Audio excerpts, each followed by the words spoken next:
22 years later, they say we're still healing, still stretching, still dreaming that no one was coming to save us, that no one was going to save us. From this place we come from.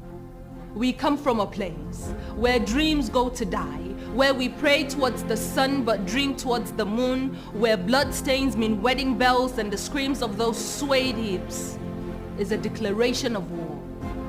No wonder a woman's body is a country, where mothers battle an egotistic man and an over-entitled son, still calling it care at its finest. This is the reality of my Nigeria. Years after years, we asked our country when her story changed from this tender girl with hopes and promises, the one that made men mad with love, even some jealous, to this girl I barely recognize. We asked these questions of freedom, of justice, of dignity, beneath an angry sun with bodies hunched like question marks.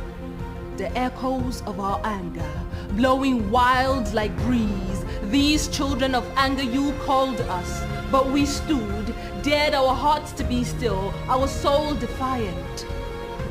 Do you remember the day our anger rose like the Capitol, like NSAS, rose like bombs in movie, rose like chaos, like madness, like God, asserting that just maybe we amounted for something, amounted for hope, the same hope that built this country and 3 years later broke it apart in 1966.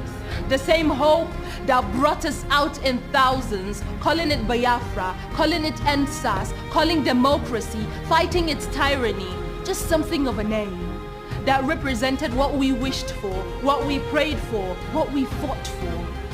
Came out in thousands during Balewa, during Abacha, we came out during Adua, Jonathan, during Buhari, said we are here, we are ready, take us and deliver that promise.